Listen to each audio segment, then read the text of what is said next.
Hi everyone, Leonard Ulrich here with another video broadcast in the lead up to my second film, The Illusion of Money. I'd like to broadcast a podcast I had with someone that I've never talked to before by the initials of BDK. BDK goes by his initials because he's a professional and a messianic believer, which makes things interesting. This broadcast covers the basics from Volume 1, but it also covers what has happened since the release of Volume 1 in March 2011 right up to today. One of the topics that we cover is ISIS, and I'm sure you're going to find that quite fascinating. Once again, look for updates at newworldordertruth.org. That's NWOtruth.org. If you are inclined to do so, or if you are led to do so, I would greatly appreciate any donations. Go to the About tab, the Support the Film option, and click on the donate button if that's what you're led to do. I thank you so much for your donations that have come in so far. I am definitely using them to pay off quite a large fee for the film, which in light of Hollywood budgets is chump change. So sit back and enjoy the next 80 minutes or so of a fascinating conversation that fills in the gap once again between Volume 1 and to today. Enjoy.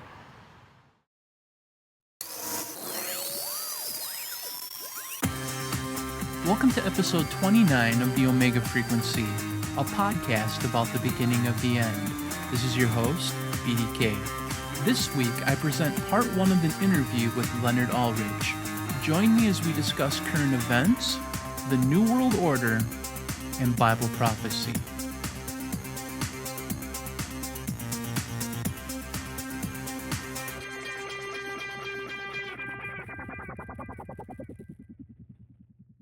Leonard Ulrich is a filmmaker, history major, and former teacher.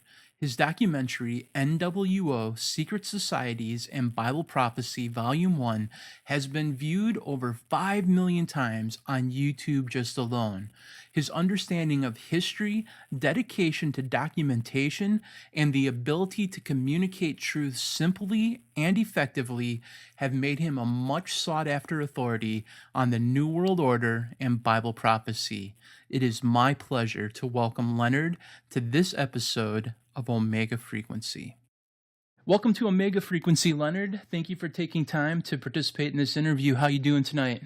I'm doing awesome. How are you doing? Oh, excited to have you on, my friend.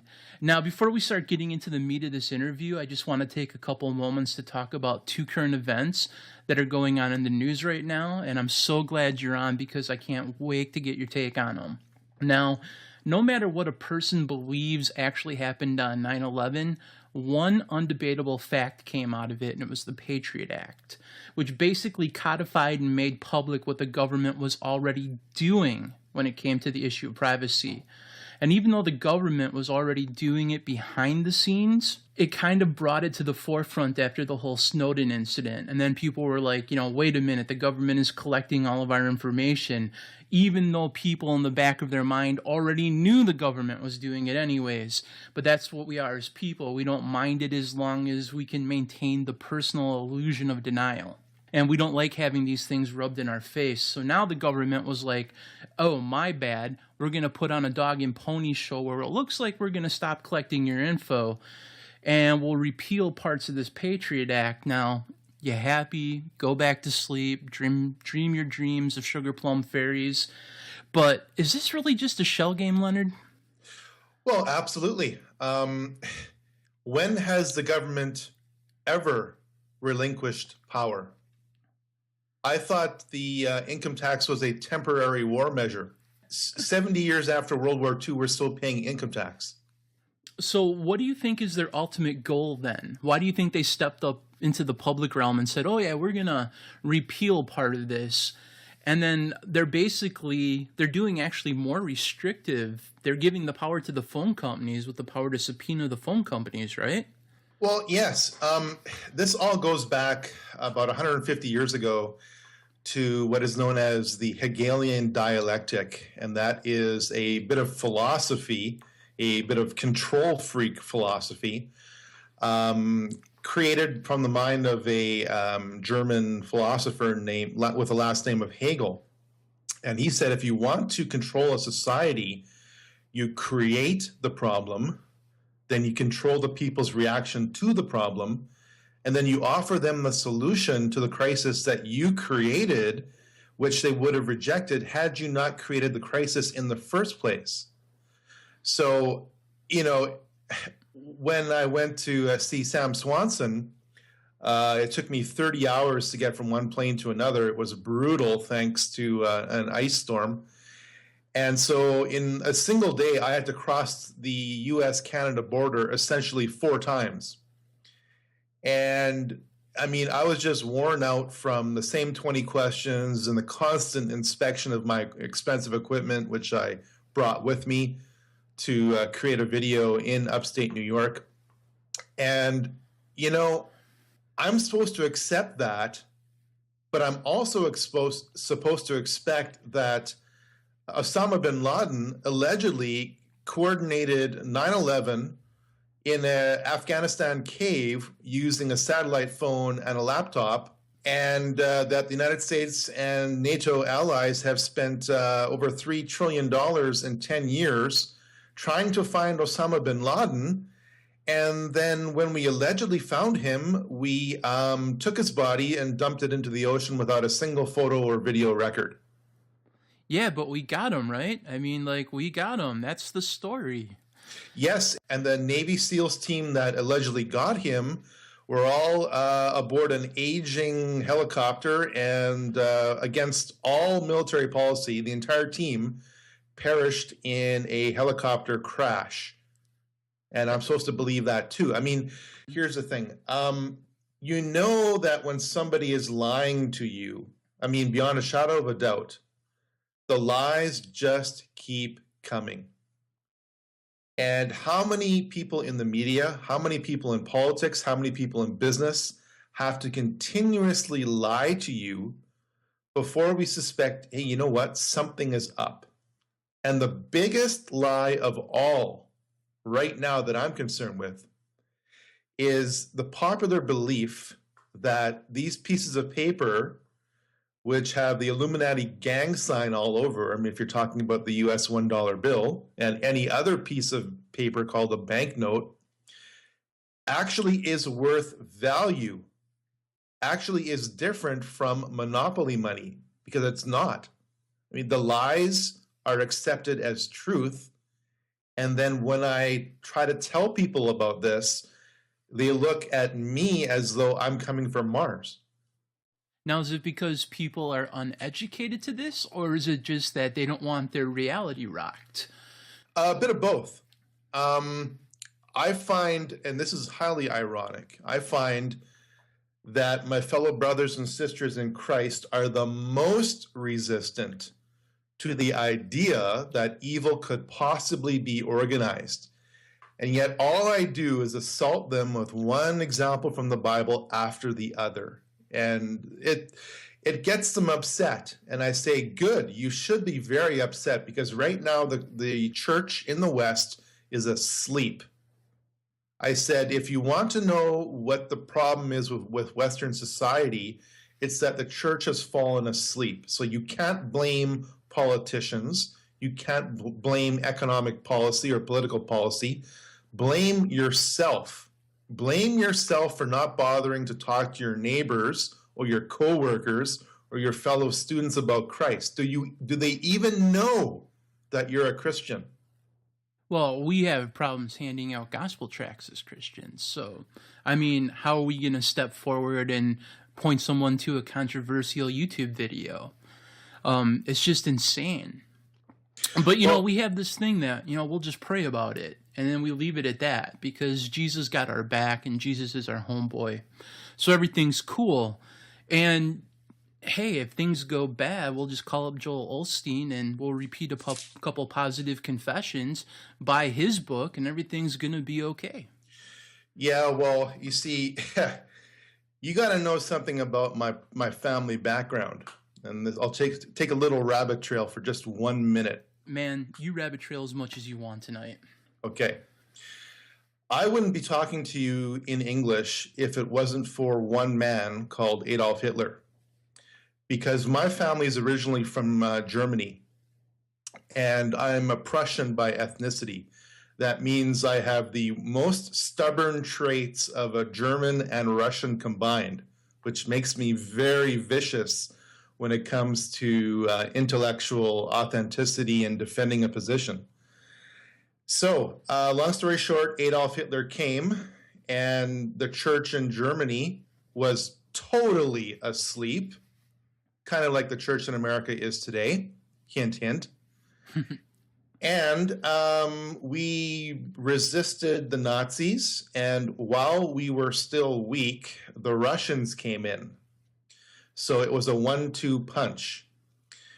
And so as the Iron Curtain descended across Germany, my family had to flee to Canada. And my maternal grandfather's original name was David. And one day the Gestapo came around and said, you've got too Jewish of a name. We want you to change your name now. And they pointed guns at him. So he said, okay. From now on, my name is Adolf. Now, he said that out of protest. And that's the kind of guy my grandfather was. And I'm telling people this little story because that is what is going to happen to the church in America. The church in America, and by extension the West, I'm not just tarring and feathering America, that's not my style, is woefully ignorant, willfully ignorant about what is coming. Let's just take the thin edge of the wedge. I mean, there's so many wedges that are going to literally break the church apart. In about 3 weeks, your Supreme Court will tell you that homosexual marriage is constitutionally backed. Now, as soon as that happens, and it will happen, you will have gay activists who aren't interested in marriage at all going so innocent and dove-eyed to churches and asking whether or not the preacher or pastor there is interested in marrying them. And when the preacher or pastor says no, they will file a lawsuit. And powerful billionaires who are actually Luciferians, like George Soros, are more than happy to fund these gay activists to break up society. And actually, it's not even about gay marriage. Gay marriage to these satanic Luciferian society busters is just a vehicle of destruction, like a plow. And people always ask me, well, why is it that these billionaires and trillionaires, and yes, there are trillionaires out there, you'll never see their names in the Fortune 500, why is it that they're interested in bringing the very structure that helped prop them up down? And I say it's very simple. When a pioneer farmer comes across a virgin field, the first thing the farmer does is till the land, turn it upside down, so that the existing structure is destroyed so that the pioneer farmer can impose the crop on that land that he wants to. And these Luciferians, these billionaires and trillionaires, who believe that Lucifer is Jesus and Jesus is Satan, that's right, you heard me say that, actually believe that they're doing good. They have the motive, means, and opportunity to do what they want. They've been doing what they've been doing since Babylon, really. And history is nothing more and nothing less than a continual play, a struggle between good and evil. And right now, the church in America and West is knocked out. And it's about to be taken out of the ring. You're right. I mean, in America right now, the homosexuals are already starting to do this. They'll call restaurants, pizza places, Any place that would have a cake, they just dial them up. They get the yellow pages out and they just start dialing so that they can bring these lawsuits against people. And in Florida, they were trying to get business licenses, demanding church had business licenses. They're like, you can't meet in this coffee bar. You can't meet here unless you have a business license. And it started because one of the people on the board was a homosexual, had a homosexual porn shop, and heard that this pastor was anti-homosexual. So he got this law passed that they needed a business license to meet in a coffee house. Wow. For a church. And it's coming. You're right, man. My worry, and we were talking about the Hegelian dialectic, is, they had concentration camps on America's soil in World War II. And we're going to talk a little bit about Jade Helm in a second. But, how easy would it be for those Luciferians to do a false flag event on us Christians who are not pro 501c3, who are really radical in our faith?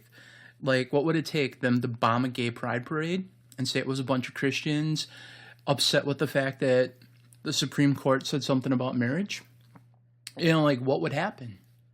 I mean, they're already subpoenaing our sermons. They're already telling us we need these licenses.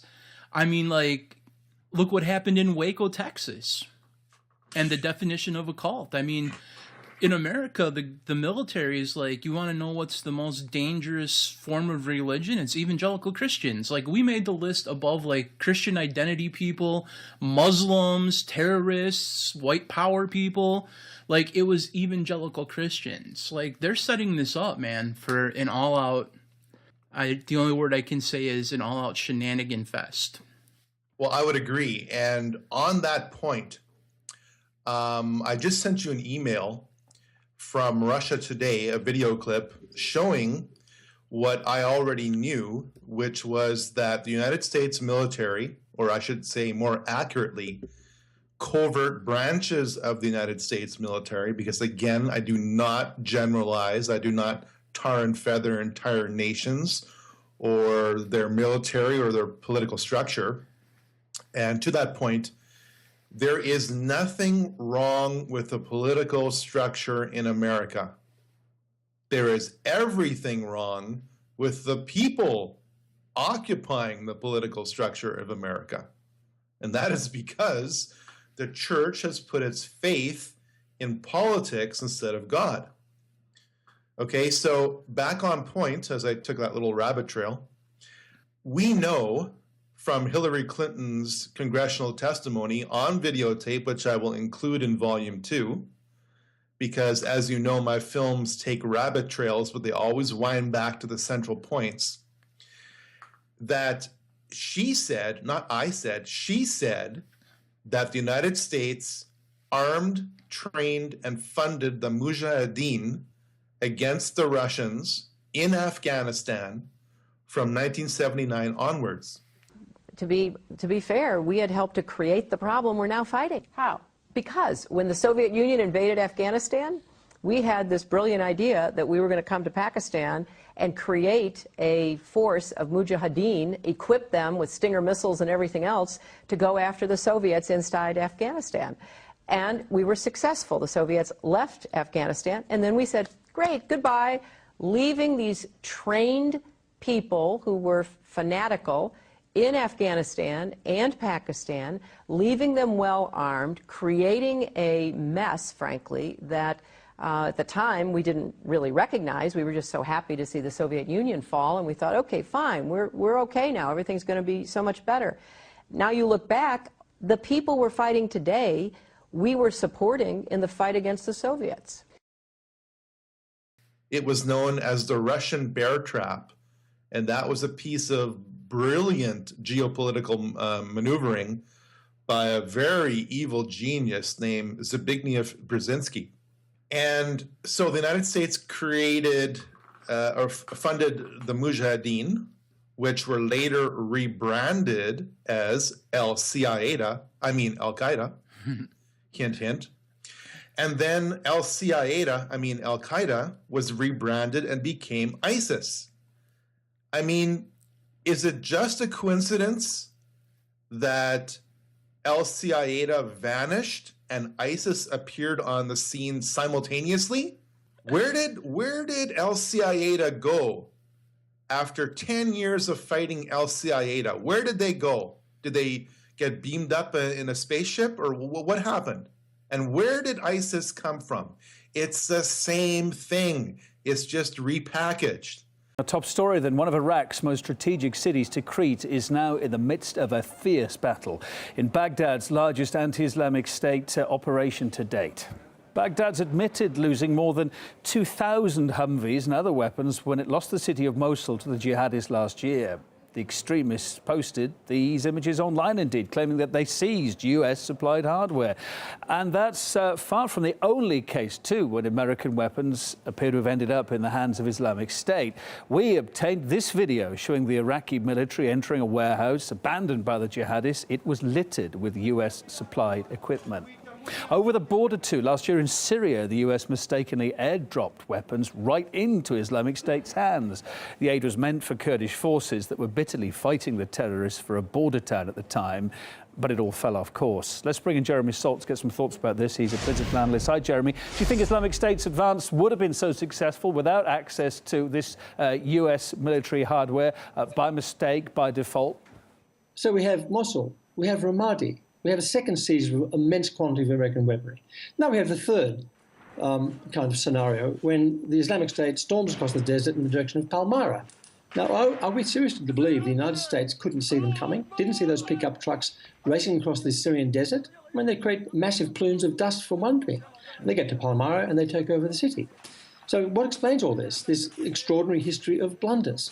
These blunders or mismanagement, whatever you want to call it, behind it is not going to help that fight. I don't think they're blunders. That's the whole point. They're not blunders. There's a strategy here. And I think a strategy, the long-term strategy, and Israel is partner to this, is to break up the central lands of the Middle East into mini ethno-religious mini-states. Suit Israel's purpose and would suit America's purposes. And then they purposely confuse the issue intentionally by rebranding it ISIL or IS or whatever they want to call it this week. And here's the central point that I'm winding back to after I've taken this another rabbit trail. The Christian church, like you said, is going to be labeled, branded, put into the same pot as these radical Muslim fundamentalists funded, armed, and trained by the branches of the United States military, and it's going to be rebranded again as religious extremists. So guess what, America? Guess what, Christian church in America? You're going to be sharing a jail cell with ISIS. And since we're talking about jail cells and the government coming in, I've been dying to ask you about Jade Helm. I am amazed that people in the prophecy world, or even some of the circles that I run in, have never even heard of Jade Helm and thought maybe it was like a Chinese helmet. They just didn't know. Was it green? Who knew? Could you take a little bit of time for our listeners that are unaware of what Jade Helm is? Could you talk a little bit about what Jade Helm was and why it is so important that we need to be aware of it? Okay, all of what I'm about to say is based on documented evidence. And in particular, the cover of the Jade Helm exercise, which features broken arrows, which is a whole military concept in and of itself, which I'm not going to get into. It's too technical here for a general discussion. Jade Helm features a subtitle of Mastering the Human Domain. That is so important because warfare, historically for over 5,000 years, has been a very blunt instrument. Warfare always involves the destruction of the very land you're trying to take over. It's crazy. Like, nobody really wins a war. So, in this age of satellite-guided, directed energy weapons, and yes, that exists, okay? If we were in a 1930s coffee shop and I told you that the physics equations show that if you detonate a particular kind of material in a particular kind of way, that you will release the power of the sun on Earth, you would say, oh, that's crazy. Well, nuclear bomb. So if I tell you that there is a whole class of weapons involving directed energy, the physics equations show that. And a nuclear bomb is a very crude instrument, okay? So, having said all that, if you're a military planner, you don't want to destroy the very thing you want to take over. So, you master the human domain. And part of that includes propaganda. Part of that includes ferreting out activists among the sleeping populace and neutralizing them, meaning incarcerate or assassinate. So, thanks to the NSA, which has been documenting every single text, email, television program, podcast, everything you've ever typed into a computer that's connected to the internet, a complete profile has been already built on you. And there is a multi-point threat assessment index, which you are all a part of if you live in America, the land of the free. And those who are in positions of power will tell the soldiers that so-and-so is a threat, is a high-value target, and we need to take him out for the public safety, for the good of the public. And the soldiers will do what they are told. Now, Jade Helm may or may not go live. But at this point, it actually doesn't matter, because part of Jade Helm is actually an exercise in getting the public used to, yes, hello, black helicopters flying over the cities of America at 3 a.m., doing airdrops on top of buildings. And people are now totally used to it. Instead of laughing at the concept of black unmarked helicopters buzzing rooftops at night, now it's just normal. Yeah, it's all normal. It's there to keep us safe, right? So whether or not Jade Helm goes live, as in is actually implemented, is not the point. The point is the United States military has never trained for an alien invasion because one isn't anticipated.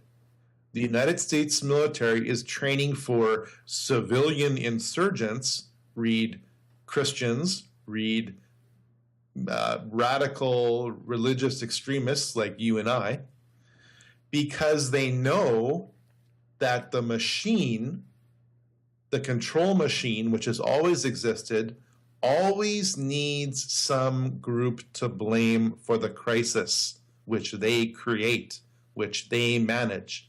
The spotlight is never shone on the control freaks. It's always shone on a victim. So true. So, you have an awesome video about the New World Order, and it's got like, what, 5 million views? That's right. It's been seeded all over the internet. I actually lost control of it. That's part of making it secure so that it can't be taken down by one individual channel. So it's good and bad. You'd literally have to take it down off of over 20 channels to kill it from the internet. But again, it's got about a 92% thumbs up rating on average. And I'd say about 92% of the 8% that voted down are simply because I present the gospel of Christ throughout the film. Because unlike Joel Osteen, what I'm trying to do is show the world as it really is. I think you can honestly look at my film and say it's not pessimism pornography. It's not, the fear factor. It's the facts, ma'am, just the facts. Because the occult world, by definition, hides itself from plain view. It always cloaks itself in something else, a religious movement, a political movement. And it never comes out in the open until there is absolutely no resistance left. And we're getting to that point.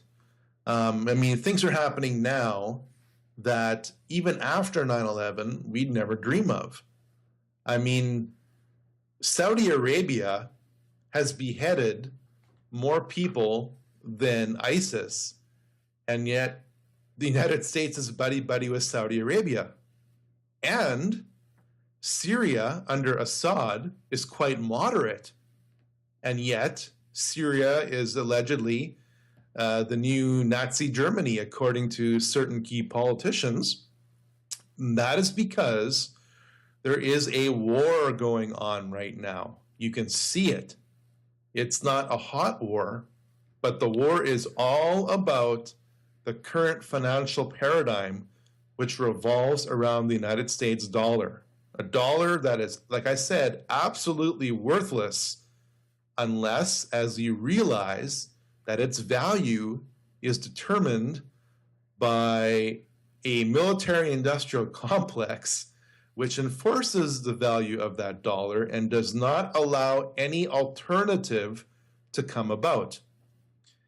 And the funny thing is that even in spite of this, I think people will be wise to realize that the rest of the world, and by the way, 95% of the world lives outside of America, only 5% of the world's population lives in America.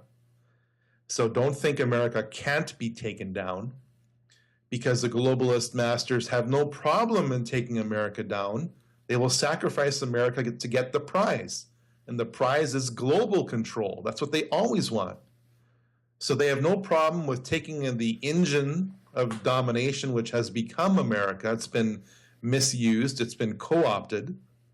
And all in the name of spreading democracy, they have been enforcing the value of the satanic, Luciferian, worthless currency known as the US dollar. For example, in Libya, under Gaddafi, very few people realize that Gaddafi wanted to create a North African gold-backed dinar.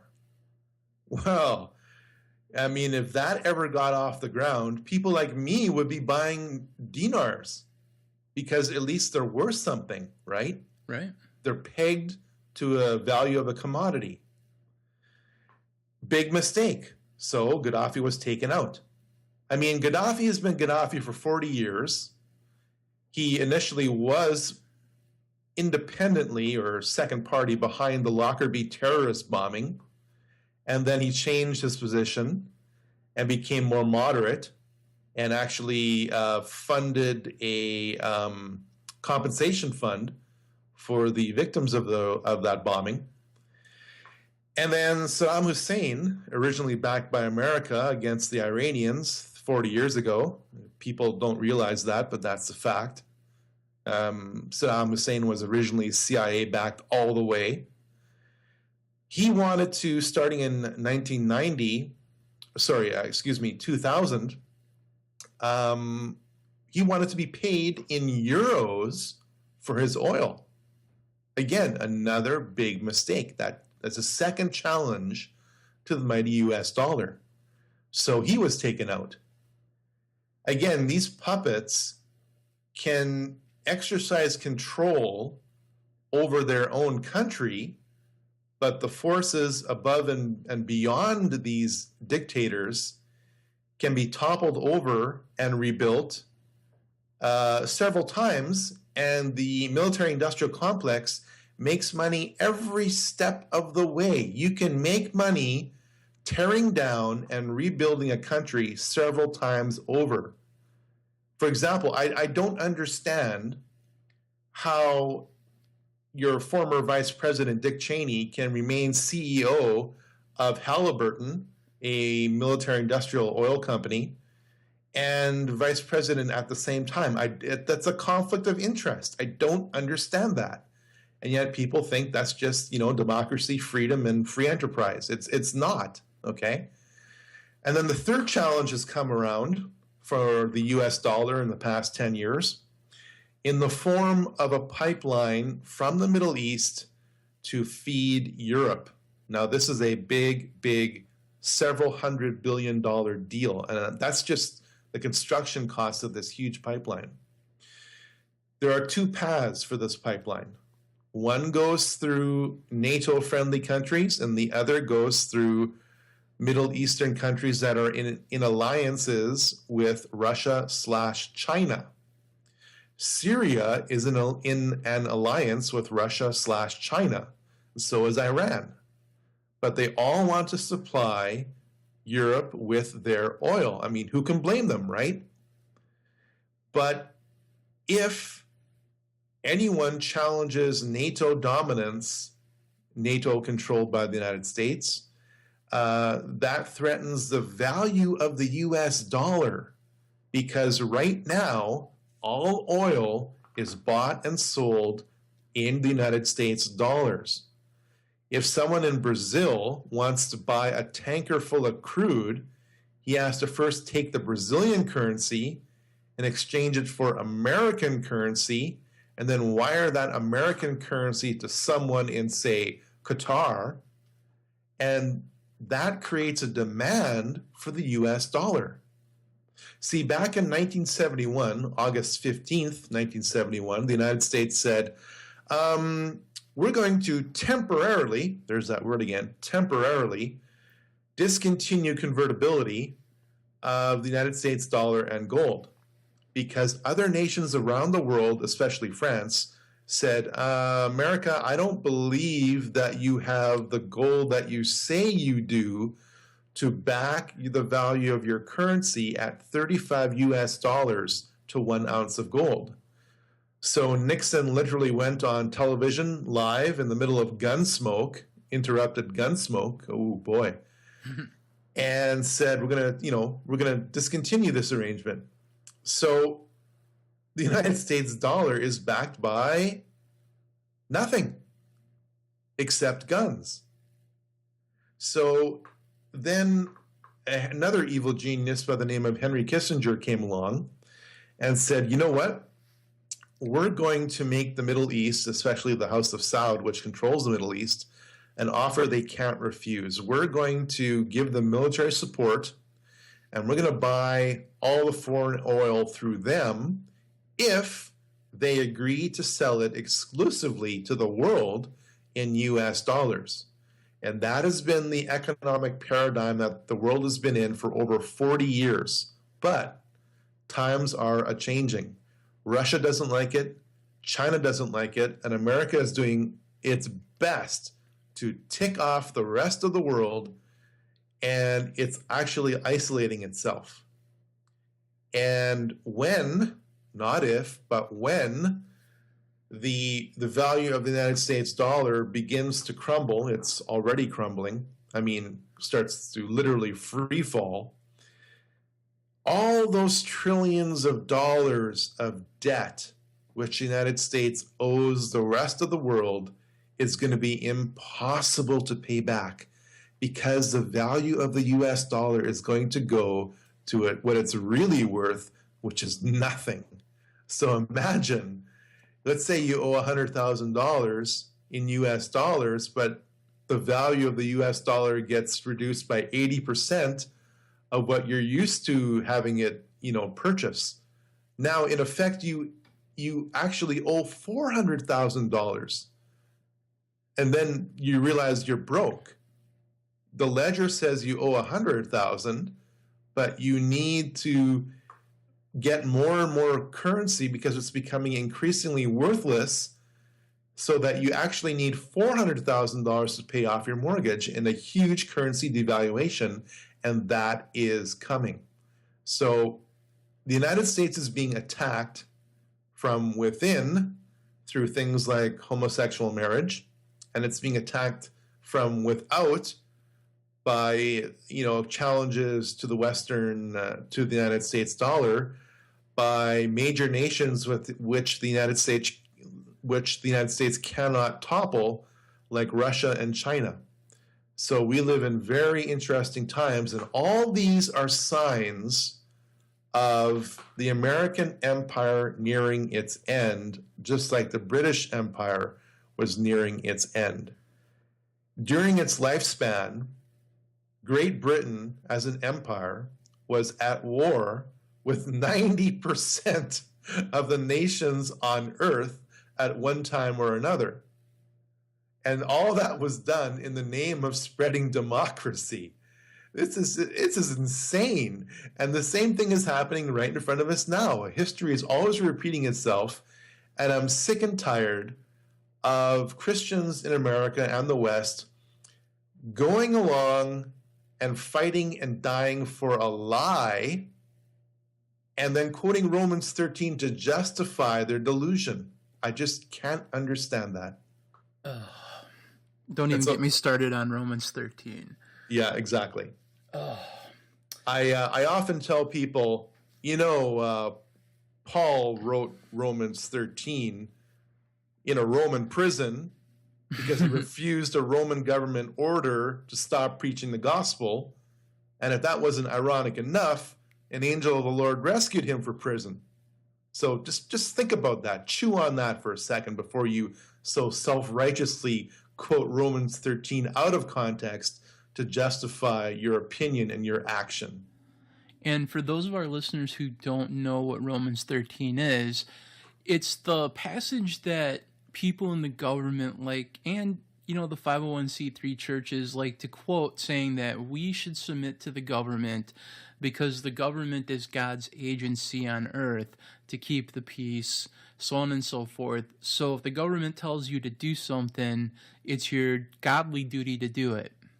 However, if you read the passage and you don't take it out of context and you let the whole thing kind of speak for itself, it says, you know what? Government was God's idea. However, government can be corrupted. If government is doing what God intended it to do, then it will be peaceful. But if the government tells you to go against God's purpose, you have to choose God, even if that puts you in a Roman jail. Exactly. Before we rabbit trail there, we're talking about your video. I just kind of want to take a second and kind of go through the video and give people kind of like a little taste on what it is. And I think the best way is just to start in the beginning, where you start off with stating 3 big ideas. Yeah, that's right. I start with the 3 big ideas, which is that most of the evil in the world is highly coordinated and it's fulfilling biblical prophecy to the letter.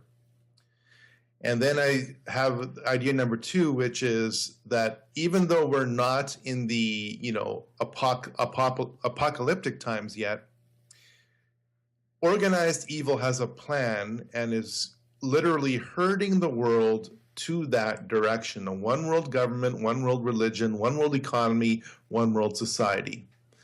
And then I say you have to resist evil like never before. And the best way to do that is becoming aware of it, because evil operates in secret. In fact, the word occult, by definition, means hidden or secret. God is very good at revealing himself, and Satan is very good at concealing himself. I mean, if Satan actually showed up in his true hideous form, do you think people would actually follow him? No. I mean, all you would see is death and debt, which is what we have now. And so Satan has to disguise himself, twist himself into something that he is not. And Satan is only good at one thing, and that is imitating God. He's the fake God. He's not the real thing. You may think that he's real. Society wants to believe that he's God, but he's not. Satan wants to sit in the temple of God, being worshipped as God, showing that he is God, which is insane. I mean, by definition, those goals are insane, because the creation could never match the creator. But since when does insanity ever meet with rationality? Very true. And then you also had one more point too, is historical and current events are being influenced by evil to make the appearance of the Antichrist highly probable within a generation.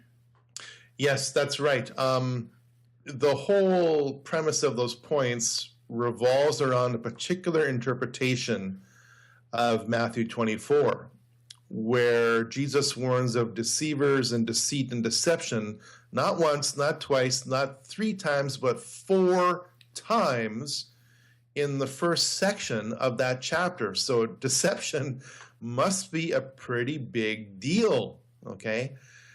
So, where to begin? Everything that we see in terms of politics and the arts and culture and economics flows from the spiritual. The world is like a magic trick where the magician is getting you to concentrate on what's in his right hand, but is manipulating what's going on in reality in his left hand. I never, ever look at what the TV news tells me to look at. In fact, I cannot watch the TV news. Just for fun, I was over at Sam Swanson's and we were watching the news for about 10 minutes, and I was just getting upset. I started railing at the TV, and Sam was just laughing because he knows what I'm looking at. You know, it's like non-stop half-truths and, you know, partial truths and twists and careful edits. And it's just, once you realize what's going on in the world, you look at it for what it is, which is a matrix. The film The Matrix is fantastic in that it reveals what's going on, but like the best lies ever straight from Satan, it in the end gets you to believe in the wrong thing. The movie The Matrix is actually very educational, but it's also very blasphemous, because in the end, Neo, which really means the new man, you know, Neo Anderson, meaning son of man, the new son of man, that's a blasphemous claim right there, okay, becomes the Superman, which all comes out of the French Revolution / the German Enlightenment movement, which is really secular humanism, which is really Luciferianism light. It's like, you know, light beer, and then there's, you know, Luciferianism light for the masses, which is secular humanism. And so I'm looking at all this popular culture. I'm looking at people like David Icke, and David Icke flat out tells you that he gets a lot of his information from spirit guides, which are really devils, okay, demons. I mean, David Icke will flat out tell you that he went to Chichen Itza and he took ayahuasca, a drug, which activates all your awareness and sensory, your hidden senses.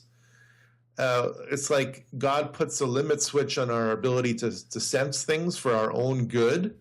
And ayahuasca is one of those things which totally removes that. It's forbidden for us to get involved in that. But that's his Bible. That's his true source. So people like David Icke will tell you things that are like rat poison. I mean, 98% of rat poison is delicious, nutritious food. It's that 2% which will get you every time. So I'll watch a David Icke video and I'll go, yes, yes, yes, yes, yes, that's all true. And then no, no, no, no, that's not true, because it gets away from the Bible. I have 2 rules of research, and this comes from 10 years of being out in the field trying to sniff out fact from fiction. That's number 1. If you don't have the original historical documents, all you have is historical hearsay. I don't care about my own opinion. That's right, Leonard Ulrich doesn't care for Leonard Ulrich's opinion. He cares about the original documents. Number two, if what somebody espouses or the solutions that the document in question proposes is against biblical theology, then it is to be rejected. Because like I said, as we went down this rabbit trail, the best lies are the ones that contain the highest amounts of truth, but they're presented and packaged in a way that gets you to believe in the wrong thing. So true. You said that the world is that the evil in the world is highly coordinated and is fulfilling Bible prophecy to the letter. Now, I don't necessarily know how the whole prophecy thing works, and that's kind of weird because I have a prophecy ministry. Like, is it the fact that God saw prophecy in advance and recorded it? Is prophecy more of a fluid thing? Either way, prophecy is being fulfilled. And I think God lets us know so that we can prepare for the things that are coming in prophecy. He lets us know that he is God and only he can predict what's happening, or he saw it all in the future and wrote it down as tomorrow's newspaper. The devil, on the other hand, like you said, is insane. He thinks that he can become God. I don't know. I mean, maybe you're like a poker player who has bluffed and now you have to go all in because you've expended all your energy. The devil working with his minions of these people behind the scenes, it gets me kind of wondering, like, is it the inner cabal that knows who they're working for and the outside people maybe don't? And that's how it's highly coordinated. How does the devil highly coordinate these players? And are they trying to fulfill Bible prophecy to the letter? Or is it just kind of happening that it's fulfilling Bible prophecy to the letter? Oh, those are excellent, excellent questions. Okay. History is fluid. People have asked me, Leonard, do you believe in predestination or free will? And I say, yes. and it drives people crazy. And I say, okay, which is the correct audio signal? The left stereo signal or the right stereo signal? Well, obviously you have to have both. I say, okay, now we're on the right track. You're trying to put God in a box. God is very good at getting out of that box and putting the box that you try to put him in around you. So I believe there was one prophet, I think Isaiah was it? I'm not quite sure, who asked God, if I go to this city, will I be killed? And God says, yes. So obviously he didn't go to that city. Okay? So that right there lets you know that prophecy is fluid. God always responds to changes in the human heart. And one of the best examples of this is Nineveh. Yes, when God pronounced judgment against Nineveh, you can be guaranteed that the city was going to be judged. But again, the timing of it is fluid. So we can change history. As a matter of fact, Moses pleaded with God face to face. That's what the Bible says.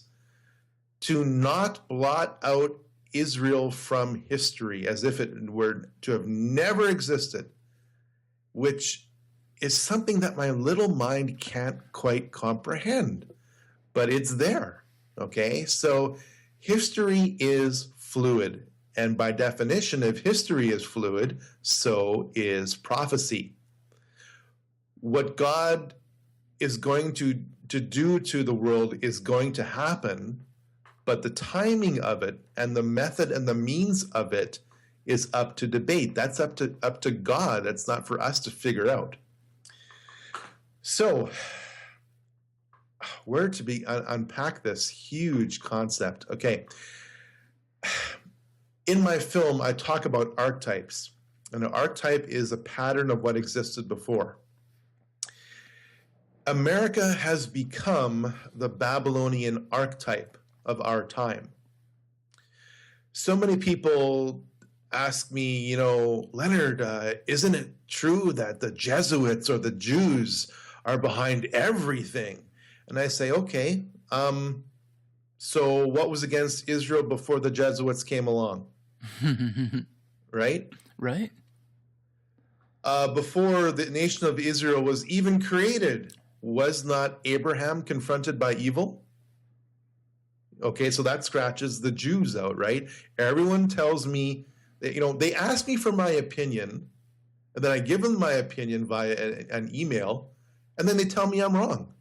It just drives me nuts. If you're going to ask me for my opinion, that's fine, but then don't send me a secondary or tertiary email telling me why I'm wrong, because the Bible says all have sinned and fallen short of the glory of God. So Satan, who disguises himself as an angel of light, is like a conductor of a very evil New World Order symphony.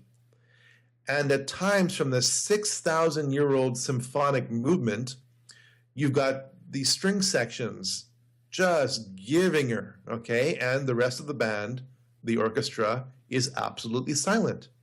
And at other times in this 6,000-year symphonic movement, the percussion takes over, and then the brass horns take over.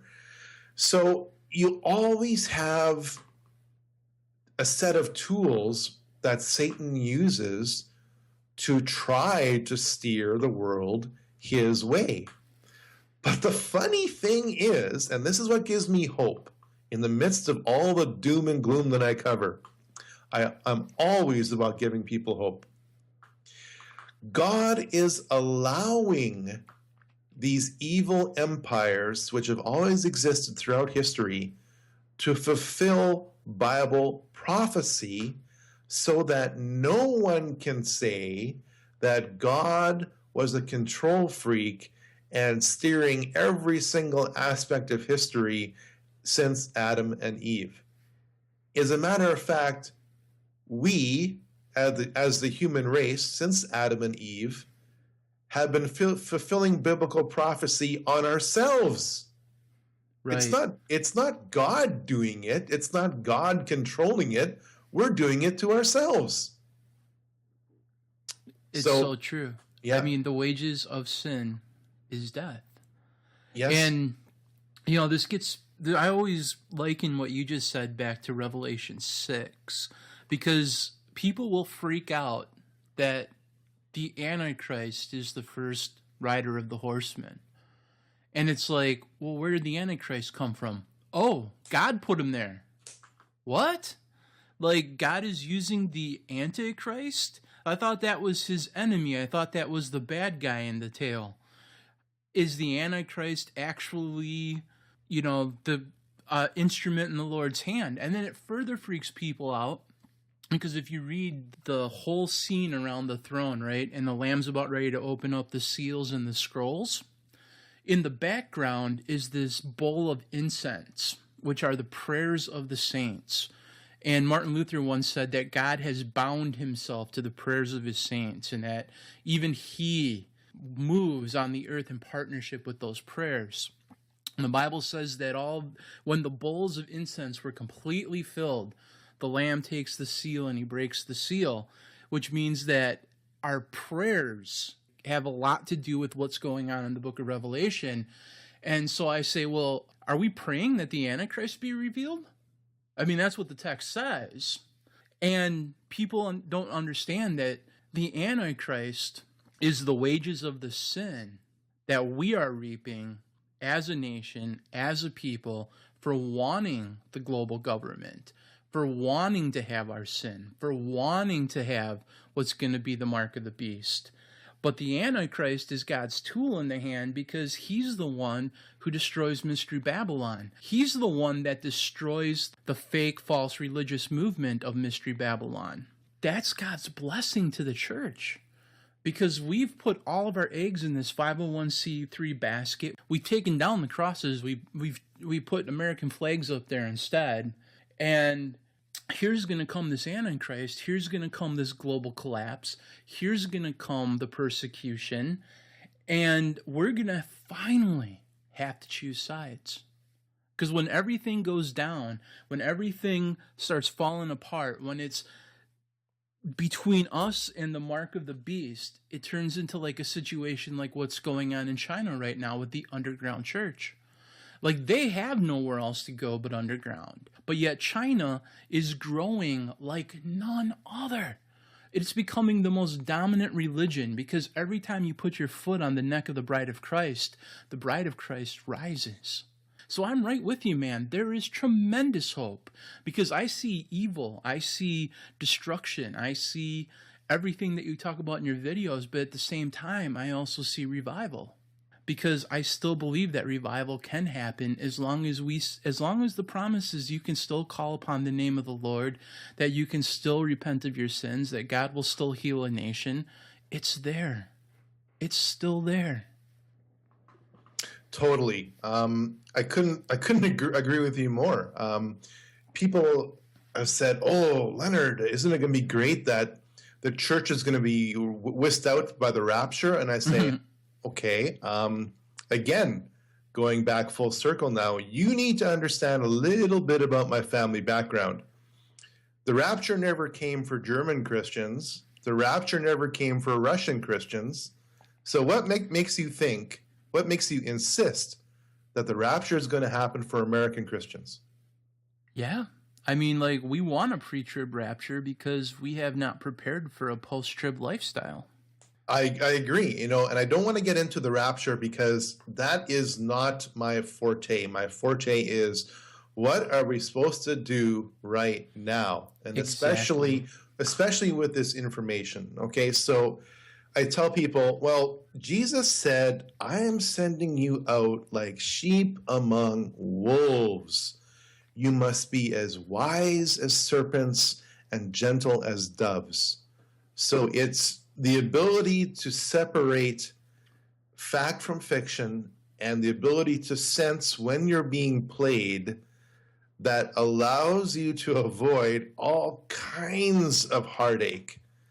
And if I were people living in America, especially right now, I'm really gearing for some kind of economic crash this fall.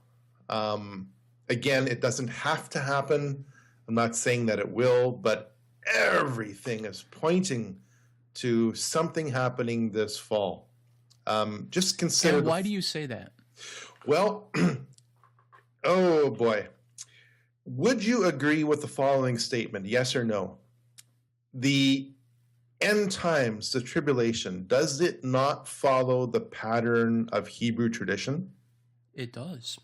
That's I am a messianic believer, and it does. There you go. I would agree. I'm glad you would say that. Okay. Because it's the time of Jacob's trouble. Okay. It's identified as such. It's not exclusive to Jacob. It doesn't have to be.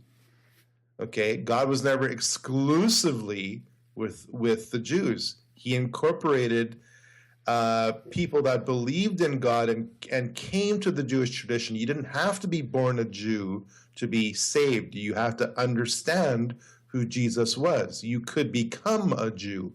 You didn't have to be born a Jew before Jesus came. So with that, in my film, I made the fascinating discovery, not by my own intellect, but because of researchers before me, that world history matches the distance from the Temple Mount. This blew me away. I mean, the distance from the Temple Mount to the heart of Babylon in nautical miles was exactly when Babylon fell. The distance from the Temple Mount to the Masonic obelisk, which marks the center of London, was exactly 1,947.4 nautical miles, which just happens to coincide, 1948, which just happens to coincide with the transfer of Palestine, which became Israel in 1948 from Britain. I mean, you cannot calculate these things and just dismiss them as coincidental. It's impossible. So, given all of that, financially speaking, there is no question that America dominates the world right now. If you were to ask me who controls what's going on right now, I would say this. The United States is the world's global financial engine, the main engine, but the transmission is the City of London.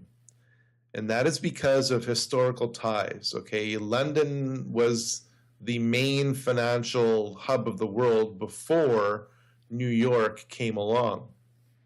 And it still is, by the way. That's thanks to the Rothschilds. Now, the best example of economic fairness happened when Israel was faithful to God. And every 7 years, you would have a forgiveness of debt. Now, even until up to the World War II, the longest mortgage term you could get in America was 7 years. That's fascinating. Yeah. Yeah. Now, after World War II, of course, everything became unregulated, and now, of course, you can saddle yourself with hundreds of thousands of dollars of debt, and that's part of the problem, right? Right. Right. So, the forgiveness of debt every 7 years kept a lid on indebtedness, and it still allowed for the priming of the economic pump. I mean, as an economic policy, it's ingenious. I mean, only God could come up with this, right? So now, ever since the 1930s and World War II, of course, we now know so much better. And digital dollars on a computer screen or pieces of paper, which are claim checks on wealth, which does not exist and never did exist and never will exist, of course, are just, concepts which are completely laughable. But God still determines the historical record and still marks it for anyone who has enough of a desire to learn about them. And all the financial collapses that we have been going through are all tied to the nation of Israel and to Hebrew tradition. Consider the following. We've had crashes in 1973 with the OPEC oil crisis, crashes in 1980, 1987, 1994, 2001, 2008, and if the historical record plays itself out, September 2015. And all of these, things, again, if you consider the sheer number of, permutations and combinations, the statistical probability of these occurrences happening every 7 years, it's beyond coincidental. I mean, the fact that the United States stock market would crash by 777 points on the 29th of Elul in the Hebrew calendar, which marked the resetting or the forgiveness of debts, is beyond coincidental in my mind. I mean, think of just the millions of trades which go on in just New York as a stock exchange on that one day. And on that day, the stock market, fell by 777 points. It's just, the signatures are all over this. And the fact that this September will be the year of Jubilee, the seventh seven, if you will, is of particular significance. Now, People have been lulled to sleep. They have said to themselves, well, you know, we had a crash in 2008. It was bigger than the crash of 2001, which came along from the contrived event of 9/11. The stock market was naturally reacting to an unnatural event. And things are hunky-dory now. I mean, we have nice low interest rates, and more people than ever are back at work. So what's the big deal, Leonard? And I say, okay, everything that you've just said is based on a whole series of assumptions which are absolutely false. World debt has grown by $70 trillion since 2008. So how can you say that the problem has been solved? Do you even know that what you call money is actually debt? Do you know that it is issued from a private bank and loaned to the governments of the world at interest, created out of thin air as a bookkeeping entry? Are you aware of this? Are you aware that what you call money has absolutely no connection to tangible natural resources, which is the definition of true wealth? You can't eat US $1 bills. You can't dine on digital dollars. So if it costs nothing to produce, is it actually worth anything? And global debt, like I said, has exploded since 2008. And now we see major cracks starting to appear. We see the nation of Greece teetering on the edge. It will go bankrupt. It's not if, it's when. So one bailout after another is not going to help it because the bailout only adds to the debt. The problem is the debt. And we can't wipe it out unless God wipes it out. And that's where this is going. Okay, so let's say that this fall the crash does happen, and I believe you're referring to the Shemitah, right? The Shemitah principle that you're referring to? That is correct. Okay. Let's say that the economy does start to collapse, and let's say it's been engineered to collapse. What does the NWO gain from a collapse? Okay, this is a critical point. In my film, I state the opinion. Again, this is like a doctor's opinion. The doctor that you visit looks at the facts and comes up with an interpretation of the facts. The doctor may be incorrect, but is always looking at the facts. And to me, the facts state that the Eastern powers, as in the Russian-Chinese alliance, will not be allowed to create the next world's reserve currency. And that is because the dominant Western powers will not have that. And if a war develops, or most likely when a war develops over the definition of the next world's reserve currency, the powers that be have already foreseen this, and back in 1969 hatched their solution to the current crisis. For example, television manufacturers, 20 years into the color TV revolution, they already had HD TV television sets in mind.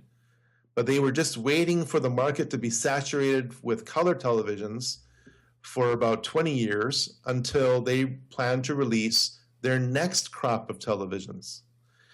And so on and so forth. I mean, 30 years ago, everyone wanted a VCR. That was the technological paradigm of that time. And then people wanted the DVD player, and then they wanted the Blu-ray player, and now that people are into streaming media.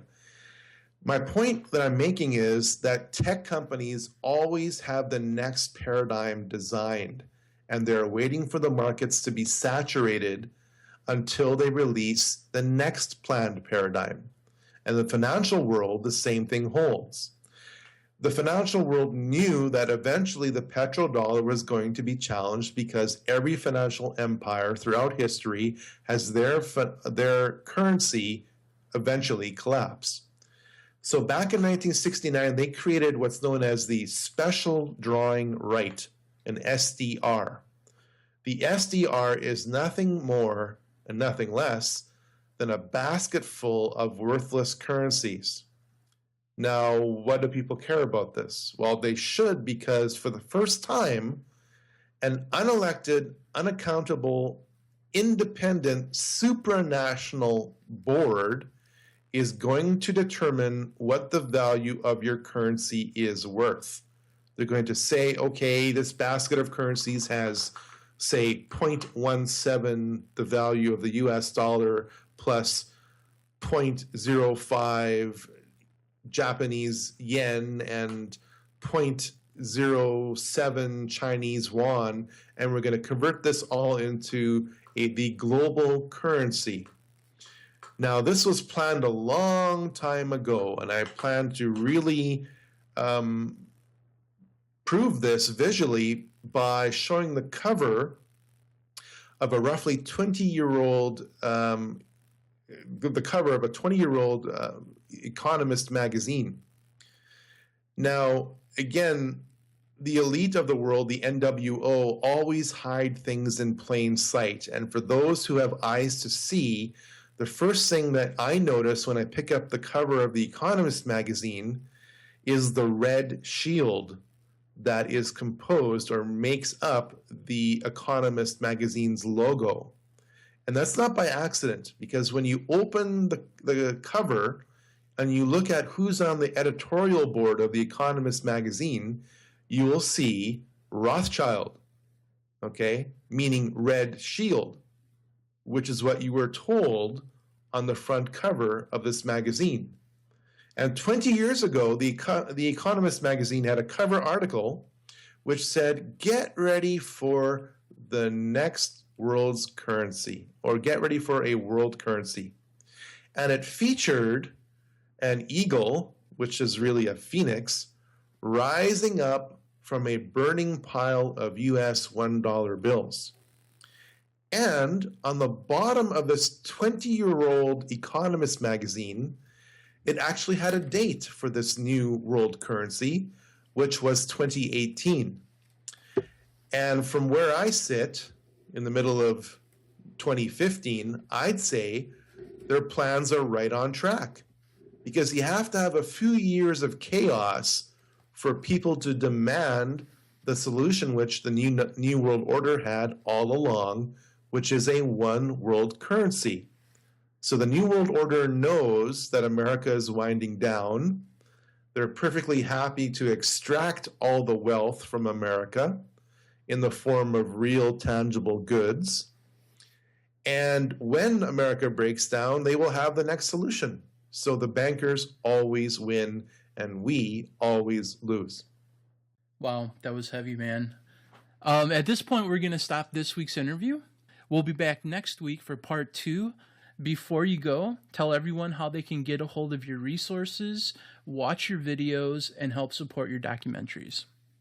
Yes, you can go to nwotruth.org, nwotruth.org, and you can check out a link to my first film in high definition, which is The New World Order, Wars and Rumors of Wars. It's all part of the New World Order, Secret Societies, and Biblical Prophecy film series. I'm currently in production on the second film after 4 years of research and reading about 27 books and hundreds of articles on the subject, called The Illusion of Money. So nwotruth.org is your link to Volume 1 and Volume 2, which is in production. It's got plenty of excerpts from the narrative script for Volume 2. And if you're feeling generous and able to, please, I rely on your support, because everything I have done, am doing now, and will do in the future will be released for free. I'm relying on physical disc sales and donations to cover this project, and I'm happy to say that Volume 2 will be shot in 4K cinematic quality, because the internet and computers and televisions are all merging, and people like ourselves don't have to rely on major New World Order distribution houses to get truth out and watch it for ourselves. Amen. And those resources will also be available as links in the show notes, so make sure you check them out. Once again, thank you for taking time to participate in this interview. You have been an awesome guest. God bless you, my brother. Have a good night. Thank you. Once again, thank you, Leonard, for taking the time to participate in this interview. Be sure to join us for next week's episode, where I present part 2 of this special interview. Also, please take the time to check out the show notes for this week's episode. Here you can find links to his website, documentary, and many of the other resources that he offers. Now, we talked a lot about conspiracies in this episode, and although you may not agree with everything presented here, I want to point you to one conspiracy that the Bible talks about in absolute clarity. The very first conspiracy started in heaven when Lucifer and 1/3 of the heavenly host planned to overthrow Yahweh. And although they were cast out of heaven, Lucifer's insane desire to become God continues to this day, as the souls of mankind are being contested in this cosmic chess match. Now, the devil may be working behind the scenes to establish his satanic kingdom, but soon Yeshua will return as King of Kings and Lord of Lords, and he will put all of his enemies under his foot. And then the kingdoms of this world will become the kingdom of our Lord and of his Messiah, as Revelations 11:15 promises. Now is the time to draw close to Yeshua, to declare your allegiance, and to follow him with all of your heart, soul, and life. Now is the time for us to do our part, to make a difference in this world, and to use our gifts and our talents for his glory as this age of human history draws to a close. As always, thank you for downloading this week's episode. May Yahweh bless thee and keep thee.